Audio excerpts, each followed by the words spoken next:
नमस्कार विद्यार्थियों। हम अपने अध्याय नंबर 2 किसान, राजा और नगर के दूसरे पार्ट में एक बार फिर से मौर्य साम्राज्य के प्रमुख अभिलक्षण।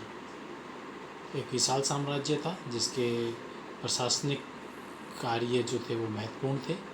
उनमें प्रमुख राजनीतिक केंद्र। राजधानी के अतिरिक्त भी 4 अन्य प्रांतीय केंद्र थे जिनमें तक्षशिला, उज्जैनी, तौसील, सूर्णगिरी। तक्षशिला आपके पाकिस्तान में, उज्जैनी आपके जो मध्य प्रदेश में, तौसील आपके उड़ीसा में और सूर्णगिरी आपके कर्नाटका में। इस प्रकार से ये 5 प्रमुख केंद्र थे जिनके द्वारा प्रशासनिक गतिविधियों को संचालन किया जाता था। आवागमन के साधन जो थे, भूमि और नदी दोनों ही प्रकार के इस जो आवागमन के साधन थे वो विद्यमान थे लोगों के लिए, और हर प्रकार की आवागमन की सुविधा थी। मार्गों पर यात्रियों के लिए एक स्थान से दूसरे स्थान पर जाने के समय में काफ़ी ज़्यादा समय लगता था, क्योंकि एक प्रांत दूसरे प्रांत से बहुत अधिक दूरी पे था। ऐसे में यात्रियों के ठहराव के लिए, खान पान के लिए सुरक्षा का विशेष प्रबंध किया गया था। सेना का प्रबंधन जो है उसके अंतर्गत जो है उच्च कोटि का सैन्य प्रबंधन था। मैक्सनीज के अनुसार जो सेना का प्रबंधन है उसके लिए एक समिति और 6 समितियां बनाई गई थी और वो अपना कार्य इस प्रकार से करती थी। प्रमुख समिति जो है उनका कार्य था नौसेना का संचालन करना, यातायात एवं खान पान का संचालन करना, पैदल सैनिकों का संचालन करना, अश्वारोहियों का प्रबंधन एवं संचालन, अश्वारोही जो होते हैं घुड़सवार, रथारोहियों का संचालन, रथारोही होते हैं जो रथ पर जो सैनिक होते हैं वो, हाथियों का संचालन। इस प्रकार के ये 6 कार्यों के लिए 6 प्रकार की उप समितियों का गठन किया गया था। इनके अतिरिक्त एक उप समिति और थी जिसका कार्य था कि उपकरणों को ढोने के लिए बैलगाड़ियों की व्यवस्था करना, सैनिकों के भोजन की व्यवस्था करना, जानवरों के चारे की व्यवस्था करना, सैनिकों की देखभाल के लिए सेवकों तथा शिल्पकारों की नियुक्ति करना, और यूनानी स्रोतों में सम्राट जो है उनकी जो पास में लगभग 6 लाख की पैदल सैनिक थे, 3,000 जो थे घुड़सवार थे और 9,000 हाथी हुआ करते थे। धर्म महामात्यों की नियुक्ति की गई थी धर्म के प्रचार के लिए। इसके लिए उन्हें वेतन दिया जाता था। उन्हें जो थी सभी धर्मों का अनुपालना करनी होती थी, साथ ही साथ अपने धर्म का भी प्रचार प्रसार करना होता था। मंत्रियों की नियुक्ति की जाती थी। मंत्रियों की नियुक्ति अलग अलग कार्यों के लिए अलग अलग अधिकारियों की नियुक्ति होती थी, जिनमें महामात्यों में प्रमुख महामात्य थे चाणक्य। चंद्रगुप्त मौर्य के समय में जो चाणक्य थे उनके प्रमुख महामात्य हुआ करते थे। अन्य अधिकारियों की भी नियुक्ति की गई थी जो भिन्न भिन्न प्रकार के कार्य करते थे। उसका वर्णन मैक्सनीज ने किया है, जैसे नदियों की देखभाल के लिए, भूमि मापन के लिए, कर वसूली के लिए, लकड़हारों के लिए, बढ़इयों के लिए, लोहारों के लिए और खनन का कार्यों का निरीक्षण करने के लिए भी अलग अलग अधिकारियों की नियुक्ति की गई थी। राजधर्म के नवीन सिद्धांत। अभी तक राजधर्म के जो यहाँ पे नवीन सिद्धांतों का उदय दक्षिण में हो रहा था। दक्षिण में राजा और सरदार हुआ करते थे। ये राजा और सरदार जो होते मुख्य राजाओं से छोटे हुआ करते थे। जैसे दक्षिण में तमिलनाडु, आंध्र प्रदेश, केरल के अंदर जो चोल थे, चेर थे, पांड्य थे, ये लोग अपनी अपने सरदारियों में इन्होंने अपने अपने सरदारियों का उदय किया। इन सरदारों ने जो चोल था वो मंदिरों के निर्माण के लिए बहुत अधिक फेमस है। भारत में जितने भी मंदिर इतिहास में बनाए गए हैं उनमें सबसे ज़्यादा मंदिर चोल साम्राज्य ने बनाए हैं अकेले। ये राज्य समृद्ध और स्थायी होते थे। प्राचीन तमिल संगमों से इन ग्रंथों से तमिल संगम के ग्रंथ वो हैं जो तमिल, तेलुगु और कर्नाटक, केरला इन भाषाओं में जो लिखे गए हैं दक्षिणी भाषाओं में, उन सभी ग्रंथों को तमिल संगम ग्रंथ कहा गया है। और इसमें जो सरदार और जो होते थे, सरदार जो थे वो पूरी तरीके से जो थे व्यापारियों द्वारा राजस्व जुटाते थे, और इनमें सातवाहन शासक प्रमुख थे। सातवाहनों में आपकी इनकी महत्वपूर्ण विशेषता ये रही है कि इन्होंने अपने नाम से पहले अपनी माता का नाम का उपयोग किया है। इसका एक एग्जाम्पल मैं दे देता हूँ आपको कि गौतमी पुत्र सातकर्णी, गौतमी उनकी माता का नाम था, और यह सातवाहन के सबसे शक्तिशाली शासक थे। इसके सभी शासक जो थे वो अपनी माता का नाम अपने नाम के साथ में उपयोग करते थे। सरदार और सरदारी। सरदार जो होता था एक ताकतवर व्यक्ति होता था जो जमींदार की भांति होता था, वंशानुगत इसका पद हो भी सकता था और नहीं भी। इसके जो शासक होते थे, जो इसके जो समर्थक होते थे, वो इसी के खानदान के लोग हुआ करते थे। और ये जो थे विशेष अनुसंधान का संचालन करने, युद्ध के समय में नेतृत्व करना, विवादों का निपटारा करना, उनकी मध्यस्थता करना, इस प्रकार के कार्य करता था। ये जो था अपने अधीन लोगों से भेंट लेता था, जबकि राजा जो थे वो कर वसूल या लगान वसूल किया करते थे। और ये इन्हीं भेंटों को लेकर के अपने समर्थकों को इन भेंटों को उन्हें भी दिया करते थे। सरदारी में किसी भी प्रकार की कोई स्थायी सेना या किसी प्रकार के कोई अधिकारी स्थायी रूप से नहीं होते थे।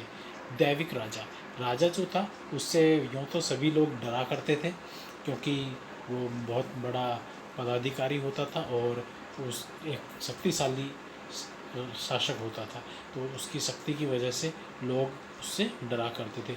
लेकिन जो राजा थे, डरने की वजह से उसे अपने विरोध में लोगों का खड़े होने का खतरा रहता था। ऐसे में राजा अपने आप को जो था देवी देवताओं की पूजा करके और एक उच्च स्थिति हासिल करने का प्रयास करता था। इनमें कुषाण शासक प्रमुख रूप से जो हैं देखने को मिलते हैं। शक शासक भी इसी प्रकार के शासक थे, यानी कि उच्च रूप से अपने आप को देवी देवताओं से संबंधित करके ये अपने को उच्च स्थिति में ला खड़ा करते थे। यूपी के पास मथुरा के पास में माट नामक एक स्थान है, जहाँ पे देव स्थान पर कुषाण शासकों ने अपनी विशालकाय मूर्तियाँ स्थापित की थी और अपने आप को देवतुल्य प्रस्तुत करने का प्रयास किया था। इसी प्रकार का कार्य उन्होंने अफगानिस्तान में भी किया। ये लोग अपने नाम के आगे देवपुत्र जैसी उपाधियों को लगाते थे। इन्होंने इन प्रकार की उपाधियां धारण की। इससे पता चलता है कि ये लोग जो थे वो चीनी शासकों से प्रेरित थे और स्वयं को जैसे चीनी शासक स्वर्गपुत्र बताते थे, उसी प्रकार से इन्होंने भी अपने आप को देवपुत्र बताने का प्रयास किया। इलाहाबाद स्तंभ अभिलेख, इससे पता चलता है ये जो गुप्त साम्राज्य के बारे में। गुप्त साम्राज्य जो है आपका हिंदुस्तान का, भारत का सबसे स्वर्णिम युग का शासन गुप्त काल के अंदर ही हुआ। इसमें बड़े बड़े शासक हुए, लेकिन जो आपका इलाहाबाद स्तंभ अभिलेख है, यानी जो इलाहाबाद से मिला है, जिसे हम पहले प्रयाग के नाम से जानते थे, इसीलिए इसी स्थान के नाम से इसे प्रयाग प्रशस्ति के नाम से भी जाना जाता है। इसकी रचना संस्कृत में हरिसेन द्वारा की गई है। हरिसेन जो था एक राजकवि था। हरिसेन एक राजकवि था जो समुद्रगुप्त के समय पे उसके दरबार में हुआ करता था। दूसरा अभिलेख हमें मिलता है रुद्रदमन का पाषाण अभिलेख। ये जो सुदर्शन झील है, जिसे मौर्य काल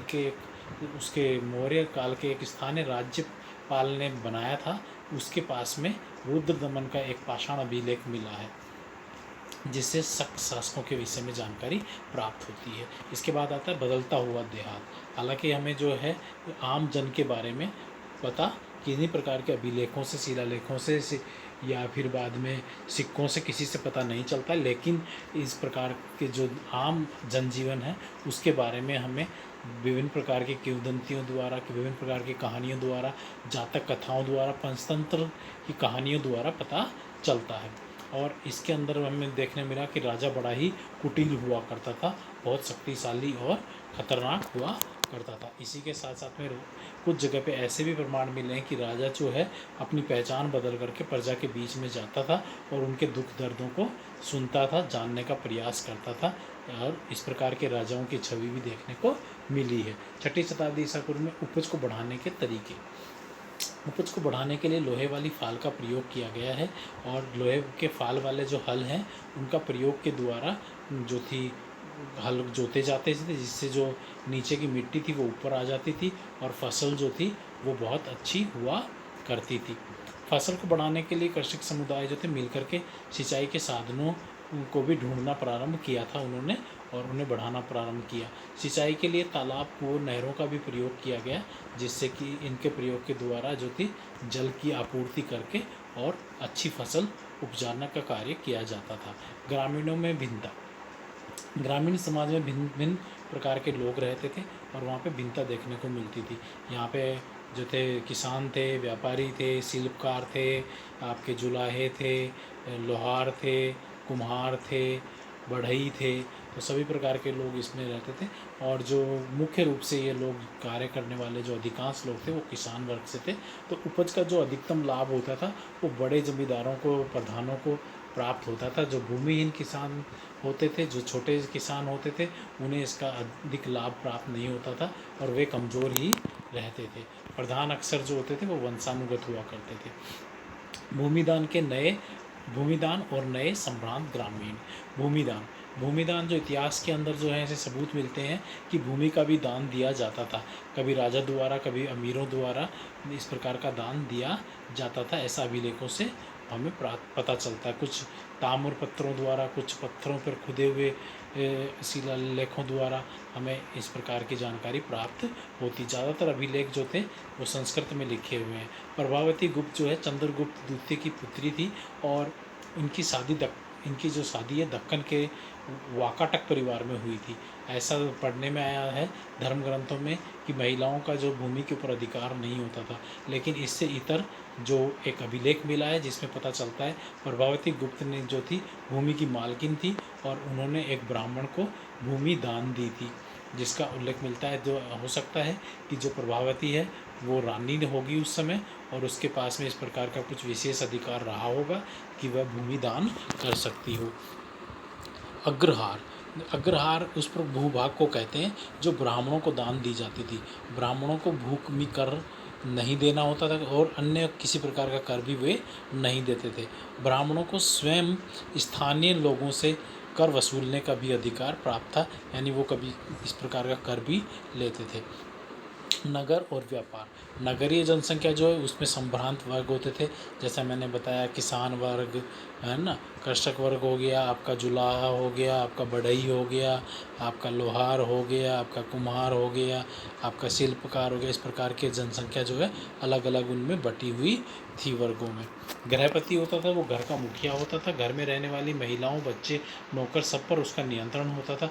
पाली भाषा में कहीं कहीं इस शब्द का प्रयोग किसानों के लिए भी किया गया है। उत्पादों और व्यापारियों का संघ और श्रेणी होती थी जो न केवल इस उपमहाद्वीप में बल्कि इस उपमहाद्वीप से बाहर भी भूमि द्वारा और जल मार्ग द्वारा व्यापार किया करते थे। यहाँ से अपनी वस्तुएं दे करके बाहर से वो वस्तुएं का आयात किया करते थे बदले में। सिक्के और राजा। सिक्कों का चलन जो था उससे व्यापार करना आसान हो गया था। चांदी और तांबे के जो सिक्के थे वो आहत सिक्के सबसे पहले 6वीं शताब्दी ईसा पूर्व में प्रयोग में लाए गए। आहत सिक्के वो सिक्के होते हैं जिन्हें दबा करके बनाया जाता है, ढाला जाता है। इस प्रकार के सिक्के जो हैं वो उन पे प्रतीक चिन्ह भी मिले हैं और राजा की जानकारी, इन सिक्कों को राजा जारी करता था और कहीं कहीं जगह पे कुछ अमीर व्यक्तियों ने भी ऐसे सिक्के जारी किए हैं। सिक्कों की प्रतिमा यानी शासकों की प्रतिमा और उनका जो नाम है सिक्कों पर सबसे पहले जो है हिंदू यूनानी शासकों ने जारी किया था। सोने के सिक्के सबसे पहले कुषाण शासकों ने जारी किए थे और इन शासकों का वजन और जो है इन सिक्कों का वजन और आकार उस समय के रोमन सिक्कों के जैसा ही हुआ करता था, यानी कि ये उतने ही उत्कृष्ट हुआ करते थे जैसे कि रोमन सिक्के हुआ करते थे। मूल्यांकन वस्तु के विनिमय में सोने के सिक्कों का प्रयोग किया जाता था। दक्षिण भारत में एक बड़ी तादाद में रोमन सिक्के मिले हैं। सोने के सबसे आकर्षक सिक्के जो हैं गुप्त काल के सिक्के हैं। गुप्त काल को स्वर्ण युग कहा गया है। वहाँ सोने की कमी नहीं थी, इसलिए वहाँ के सिक्के भी बहुत अच्छे बने हुए थे। पंजाब और हरियाणा जैसे क्षेत्रों में योध्या शासकों ने तांबे के सिक्के जारी किए थे और ऐसे सिक्के हजारों की संख्या में वहाँ से प्राप्त हुए हैं। मुद्रा शास्त्र। सिक्कों का अध्ययन जो किया जाता है उसे मुद्रा शास्त्र कहा जाता है। इसके अतिरिक्त उनके ऊपर पाए जाने वाले चित्र, लिपि और उनकी धातु, इन सब का विश्लेषण भी इसी अध्ययन के अंतर्गत आता है। इस प्रकार से ये आपका अध्याय अभी समाप्त होता है और आपका अध्याय